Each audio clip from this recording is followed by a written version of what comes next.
Hey everybody, welcome back to another Jackson jet setting cruise video. Today we're checking out our cruise in the Disney Dream and how it went, the whole experience from beginning to end, so let's get started.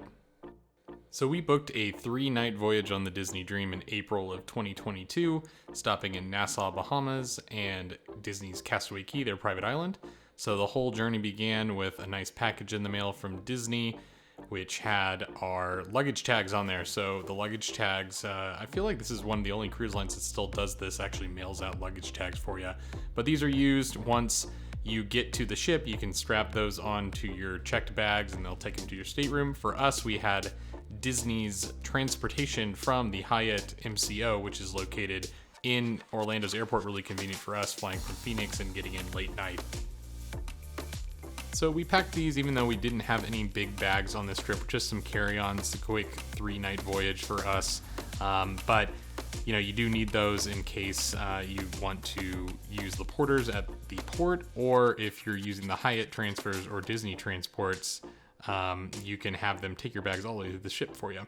So we headed to the airport, we went into the Centurion Lounge, which I used my Amex Platinum card to enter, get some free food and some free cocktails, which was great. Unfortunately, the Southwest flight was very delayed, over 2 hours. We did have some nice tailwinds once we did get into the air. We were very happy to see that our Southwest flight actually boarded because we were going to have some trouble getting to the port on time. I do recommend anyone who's traveling right now, heading to ships far and near, to fly in with plenty of time, because airlines are having a little bit of issues right now with their scheduling. So we did land with paramedics meeting us at the gate because someone was having some medical issues. Thankfully, they seemed okay. We were in the Hyatt by about 2:30 in the morning Eastern time, which is not fun when you have to wake up early and get to the ship. But here's a quick look at our room. So I love the Hyatt MCO. I love it how it's in the terminal. It's super easy for these late flights getting in. We did get upgraded to a runway view, but no suite for my Hyatt Globalist status that I love near and dear to my heart.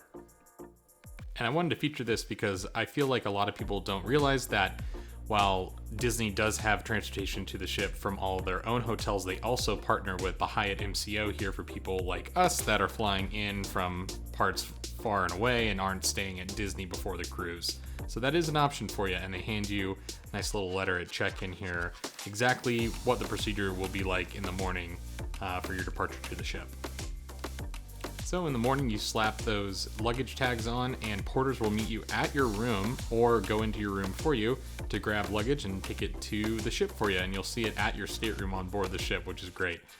So we went downstairs, got checked in with the Disney Cruise Line representatives. They have a desk there, got our aerial name tags, got some free breakfast due to my Hyatt Globalist status, and we were all fueled up and ready to go on our transfers to the Disney Dream. So at around 10 a.m., we headed down to the buses. There were some wrecks on the highway, so the buses were running a little bit late. But theoretically, if you stay at the Hyatt, you're one of the first buses to arrive at the ship, which right now is really great. They let everyone on board at around 11 after you get your COVID test. We'll detail that in a second. But the Hyatt has a nice little private pickup area, so it was really nice and easy. And even with all of our issues getting to Orlando this trip, I was very thankful for having the Disney transfers. And I will say that Uber prices were about the same price to get there for the cruise, but when I checked the Uber prices coming back from the port, there was some major surging going on. So I feel like Disney did save us a few bucks and a lot of headaches getting there. So the fun part here is that the Disney theming begins once you step on board the buses. It reminds me of Disney's old Magical Express. You have nice, cool little seats that have anchors on them that are Mickey themed, and you have a quick little ride out to the port. It's about 50 minutes if there's no wrecks or traffic like we had. It took us about an hour and 15, hour and 20 to get to the ship on this trip, but no big deal there. And we were ready to begin our COVID testing, which is provided by Disney. You do it at the port. Some cruise lines require you to test beforehand and just provide that test. Disney's doing everything for you, and all the logistics are taken care of, though it does lead to a little bit of anxiety on the day of embarkation because you don't know if you're going to test positive or negative. So before our cruise, Disney had us make an account with the health provider that's actually doing the tests for Disney. It links to your stateroom on board, so once you do the test, you'll get a clear to sail if you're negative for COVID, and it links up great. So some testing tents out here in the parking lot. It's not very themed to Disney or anything like that, but the testing goes really quick. And then we waited about 16 minutes for our results. So it was really, really quick, and we were cleared to sail, and then walking into the custom Disney terminal, which I just love how Disney has their own terminal here at Port Canaveral. Then there's a quick clear to sail check before you enter the terminal, and then Disney Cruise Line does a security check on you and make sure that this is the right vessel for you, and we were clear to sail. So we were checking out everything in the terminal. This is my first time on a Disney cruise, so I loved entering something at Disney that I hadn't done before. I've been to Disney World and Disneyland many times, but never done a Disney cruise. So by this point, it was about 12:30 in the afternoon, so a little later than I had hoped to get on board. I was hoping that we would be one of the first on the ship. Since this is a short cruise, wanted to maximize our time on the boat, but it was great to have an empty terminal and just not even have to wait around for our boarding group to be called, which I didn't really anticipate having to do anyway, but we were able to go right through and board the Disney Dream. But loved this model of the Disney Magic in the lobby. I just love a good model. So it was fun to take a look at that, make sure you don't miss that, or the floors that detail, some of the Caribbean and the Bahamas all in there. So that was really cool. And then the famous Mickey ears as you walk through. They check your boarding documents one last time, and you take your luggage across the gangway and board the Disney Dream. Now, our voyage is one of the first ones that was not requiring masks anywhere on board, and they weren't doing any social distancing or anything like that. It felt like a very normal cruise, besides the characters still not being able to be embraced by us. That was theoretically going to happen, I think, on the next cruise. But they asked for our family name, and they announced this as we got on board, that we were on board the Disney Dream on our first Disney cruise. It was really, really fun. And then boom, Mickey Mouse right there welcoming us on board. So like any cruise, you got to go do first things first. The muster drill used to be a dedicated time, and they stopped the whole ship, and it was just super, super annoying. One great thing with COVID is that pretty much every single cruise line has made this all digital, all in the app that you have to download. So you go find your muster station, and you, on Disney at least, you scan the muster station sign, and then boom, you're all approved, which is really cool. And then one thing we like to do first thing on a ship is go check out the spa. So they do spa tours, and it's always fun just for us to look and see what's actually available, if they're doing any specials on board, if they're doing a raffle. You never know if you're going to win. So we didn't opt for this cruise, but I thought they had a pretty good price of $89 a couple to access the rainforest, the entire cruise. So this is where all the saunas, dry saunas, steam rooms, different showers, all co-ed. Thought this would be really great, maybe if it was our second or third cruise, but we had so much to do on board, I just didn't feel like we really needed it, and turns out that we didn't, but I was a little tempted by that pricing. So next up was lunch at Cabanas. So we definitely wanted to grab some food. We were starving, especially after all of our travel. We were just really kind of in a zombie state because we did not get a lot of sleep the night before. But I was really, really thrilled by all the food at Cabanas, both for breakfast and lunch. They weren't open for dinner on our voyage. I'm not sure if they were regularly open or not, but some really high quality items, including some snow crabs, some jumbo shrimp, stuff that really other cruise lines don't normally do on the buffet, I don't think, unless it's some sort of special night, or if they have some extra food left over from, lobster night the night before. They might sometimes, you might see that on a buffet on different cruise lines. So overall, was very thrilled with all the food options here, and it was self-serve, which was one of the first cruises, I believe, that was offering this. So felt like a normal buffet experience, which I really liked. So by the time that lunch was over, the stateroom of ours was ready to go, and so we wanted to drop off our bags that we had on hand, and also just do a quick little room tour here. So plenty of storage in the closets to the left as you enter, And then to the right are the split bathrooms. So Disney's pretty unique in having these split bathrooms. It's great for families and honestly just couples traveling together. Everyone gets their own sink. The toilet's separate from the shower. So it's really nice and gives you a lot of room to spread out. This room is absolutely gigantic. It was a deluxe family ocean front with veranda. So it's definitely a lot of space for 2 people. So checking out the first bathroom there. And then the second, which has the shower and then kind of a little mini tub, a sitting area there if women need to shave their legs or something like that. Plenty of room, all separated by a curtain rather than a dedicated door, which I always like. But plenty of space to spread out in there, which was really, really awesome. Then we had the king bed, and this is honestly one of the most comfortable beds I have ever experienced on a cruise line. I really, really love this thing.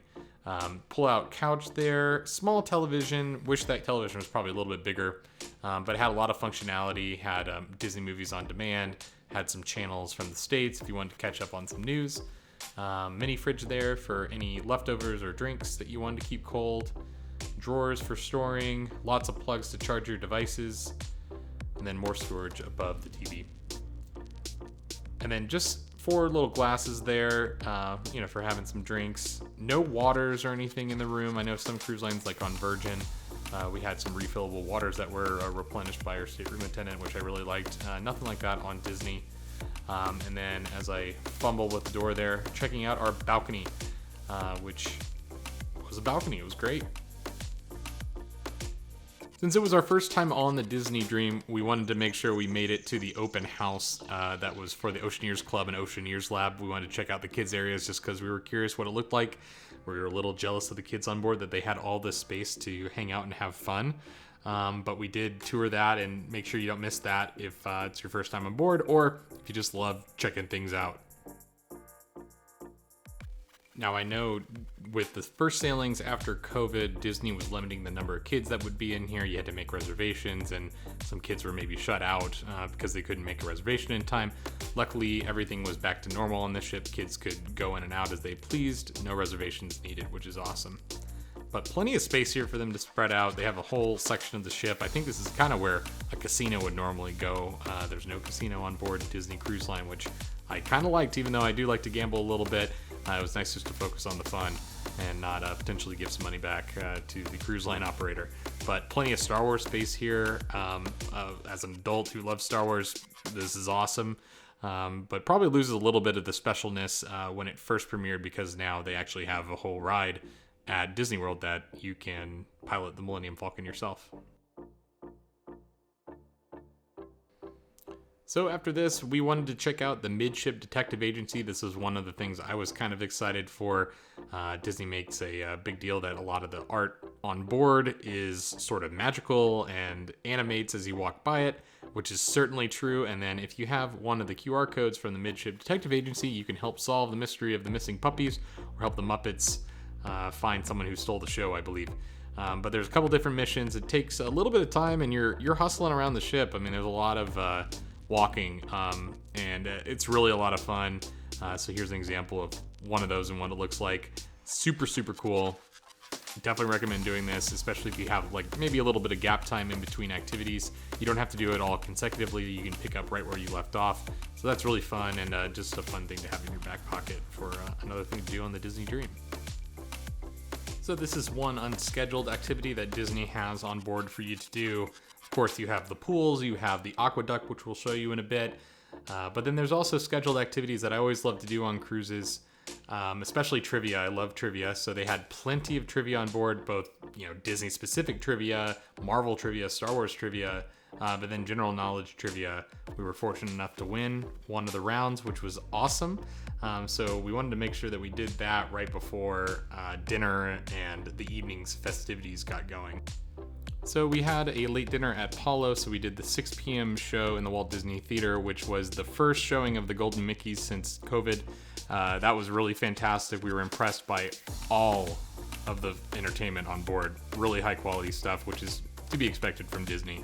Unfortunately, we missed the dinner at Animator's Palette, but I did check that out right before we went up to Apollo for our meal. I was expecting to do the prefix option, which was kind of standard. They've recently rolled out a new meal That's a la carte pricing, and I really liked the menu on the a la carte side, so we opted for that. But here's a look at some of the things that we ate. You still get a nice free amuse-bouche. We had some delicious gnocchi that we shared, and then I got the ossobuco. My wife got the fish, which was prepared tableside. That was really cool. So we were very, very impressed with all the food. We also lucked out with the sunset being on our side of the ship when we left. So if you are departing from Port Canaveral, I would recommend doing Palo the first night because you do have some nice sunset views there. So the prefix menu is $45 per person. You can opt to do that or do the a la carte menu like we did.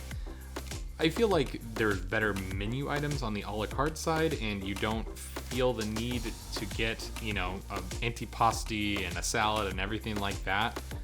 You might be able to save a little bit of money if you're not starving, though the prefix option does have steak, does have, a number of different classic Italian dishes on there. I know some Disney fans in my research were lamenting the changes, and I can definitely understand that. But for me, was happy to get a delicious ossobuco dish. So there's that finished fish dish, and then we moved on to dessert. It was my wife's birthday, so they put a nice little plate out wishing her a happy birthday with our Palo's tiramisu, which was absolutely incredible. Don't miss that. So overall, we spent about the same amount as we would have if we had done the prefix each, but I think we got entrees that we really enjoyed more. So we went to bed, we were exhausted and woke up, and Nassau was on the horizon, but we were not getting off the ship because we've been to Nassau plenty of times and wanted to enjoy everything that the Disney dream had. So, of course, that means Mickey waffles to start the day. Really some high quality food items here on the Cabanas. I can't say that enough. And then for lunch, we actually ate in the Royal Palace. We were going to have dinner there that night as well, just the way that the rotational dining worked out. But we're really impressed with all the food for lunch, too. I mean, Disney's food is really fantastic. Comparing it to, other cruise lines, it's definitely a step up. So our day was spent running around the ship, doing as many activities as possible, lots of trivia. We hung by the pool a little bit, rode the aqueduct, pretty amazing stuff. And by the time sail away happened, we ran out to one of the promenades on deck and watched us sail away from Nassau. Sail away from Nassau is really pretty. There's always a lot of ships in port, and you have this cool lighthouse as you pull around what I believe is Paradise Island. So really a lot of fun, and it timed out well that we were ready for our evening's festivities. Now cruising Disney, I understand that there are a lot of things for adults to do on board. Kids are sometimes in the kids areas, and adults need something to do too. If they're, sailing alone, then there's plenty of things to do. So we hung out in the Cove Cafe a lot at night and in the morning, grabbing our specialty coffees from that espresso machine or grabbing a nice espresso martini. It's the new fancy Red Bull vodka, old fashioned. It's a nice whiskey bar. The bartenders in there were awesome. So definitely check that out, and then definitely step on to the deck at night and enjoy what lighting, the lighting designers of Disney do. The aqueduct's amazing looking. And so we dined at the Royal Palace that night, which I do love some French food. So loved the escargot, and then loved the fried brie, the baked brie, which was great. And then my wife had some of this shrimp. And then I had this French onion soup, which was one of the best French onion soups I've ever had. And then I had the steak for my main, which was really great. So the thing with rotational dining at Disney, you're assigned a dining room. Your wait staff follows you from dining room to dining room, and each dining room has their own menu, which is really cool. Don't sleep on the creme brulee for dessert here either. And our wait staff was really nice to bring us other desserts just for us to try, which is really nice. And then walking out of dinner, Daisy was in there hanging out. That was super cool. The Atrium here, you can find characters all day and night. So if you're looking for Disney characters, that's where to go. But what we were most excited for that night were Disney's fireworks at sea. So very unique to Disney. You have a whole fireworks show at sea, all tuned to Disney music. So definitely make sure you schedule your night around that. That's always after all the shows are concluded for the night. So there's no real chance of double booking unless you're doing some other activity. So we saw Disney's Believe this night as well, which was the stage show. Fantastic again. So don't miss those stage shows. And, you know, this would normally be Pirate Night, I think, on some of the voyages, which they haven't brought back yet, but loved this. They had even more activities at night, and we were walking through the atrium, saw some Donald. He was giving us a nice wave. And we found the cocktail bar, Pink, which is their champagne bar. They had some fancy cocktails as well. We stayed for a bit and just wanted to try some things out. But we did have an early morning at Castaway Cay. Wanted to get a lot of things done. But it's hard to go to bed when there's so many fun activities going on the ship. One nice thing too is in the adult area of the ship, where all the bars are, they actually have some late night food that they bring out. I believe that this was closed for a long time, but they did bring it back for our voyage, or at least it was available. So that's a good option because there's not a lot of, you know, walk-in food options down there. You'd have to truck all the way up to you know, actually really this late tonight, just room service. But we got to bed and then woke up extra early to make sure that we were one of the first on shore for Disney's Castaway Cay, which was the main reason why I wanted to go on a Disney cruise, is visit this private island. We weren't jumping off the boat necessarily to get first in line for, you know, any water slides or to grab a good seat on the beach. We really wanted to run the 5K, get some exercise in before indulging a little bit. And I wanted to see what the medal looked like that you get for free for running the 5K. It's not run by Disney, you know, as an organized activity anymore. It's just you show up at the 5K start, you run your 5K. We measured it on our Apple Watches too. It's a little shorter than an actual 5K, but it's still a good, you know, 2.5 mile run. And then you go and get your medal and you feel accomplished for the day and you can go about your business. So getting out there early prevents a little bit of the heat exhaustion. It did get hot in the afternoon, so this is definitely a morning activity for people. And we weren't the only ones doing it. So after a quick little check, we walked through to the main part of the Castaway Cay. There are trams that run in case you don't want to walk. It is a bit of a walk, but this is our first time on shore, so we didn't mind walking. Of course, we were also running a 5K, so the walk shouldn't really be a big deal for us. But plenty of Disney details. They had characters out that were, you know, having their day in the sand a little bit, so that was really cool. And I'm sure that they swapped them out throughout the day, so you just kind of got to see what you come across on Castaway Cay. Lots of fun surprises. So again, the 5K course, it's free to do. It basically starts at the very end of the public family area on the island, runs down the airfield, and then cuts over into the bike paths that lead to a nice little tower that gets a great view of the whole island. So I definitely recommend doing that. This is me trying to film a little bit of the airstrip as we ran. We were absolutely dying. But here's the little observation tower that you can climb up. So we definitely took a look at that. Had the ship off in the distance. It really gives you an idea of how big this island is. You know, only like 10% of it is developed. The rest are all marshland. I think there's a kayak tour that you can take. And then the adults only section, Serenity Bay, is on the right side of this image. So plenty of space for everyone to hang out, spread out. You know, there's one ship in at a time, so plenty of room to have a great day. So after our run to cool off, we checked out the snorkel course. This was something I was really excited about as well. They have the 20,000 Leagues Under the Sea submarine sunk for our enjoyment. And we were really surprised to see a lot of fish around, including a giant like moray eel in one of the portholes that was hollowed out. So definitely watch out if you're snorkeling around. It's a pretty big spot. Lots of things to discover and lots of things to do.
Next, we checked out the water slides that were located on the other beach.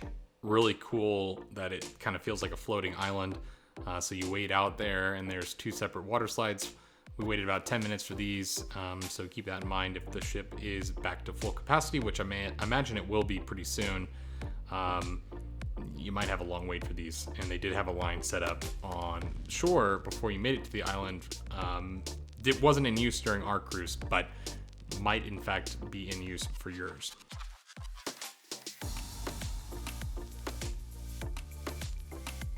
In addition to the slides, there's that nice water bucket that refills every so often and just dumps water on people. Super fun. And don't miss out on the views of Castaway Cay from here either. You have a nice view of the beach. And as you can see, it's, definitely a lot of people on there, but plenty of room for us to spread out. Didn't have any stress finding a chair for our stuff, and felt safe, obviously, with it being a private beach, just leaving our stuff there and going to explore and do whatever we wanted to do.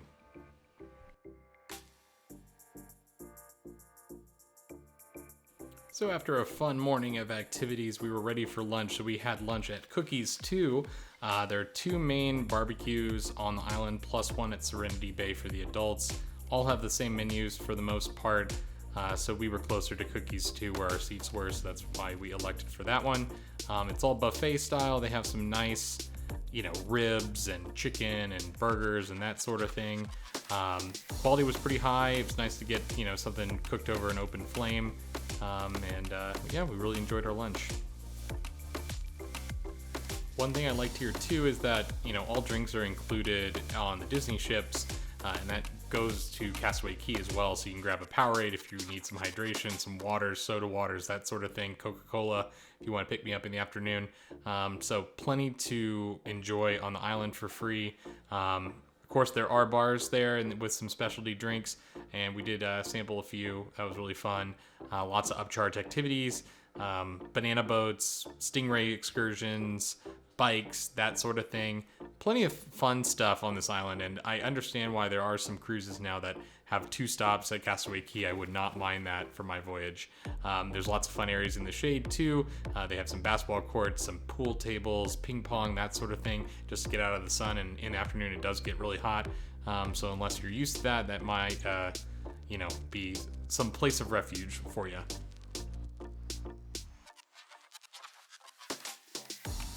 So after lunch, we did want to spend some time hanging out on the adults only beach and just see what that was like. We were pretty excited that we did yoga in the morning as well. That was included in our cruise. There was no upcharge for that. That was done on the beach over at Serenity Bay, but we wanted to get back over there. So we took the tram over and enjoyed a nice cocktail. They had a live musician there that was playing some very, chill out tunes, all acoustic. That was really fun. So if you're an adult and you're running into something without kids, this is an excellent option for you.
So around 3:30, it was time to go back aboard the ship and get ready for our dinner at Remy. But wanted to take one last look at the island and say see you later, mon.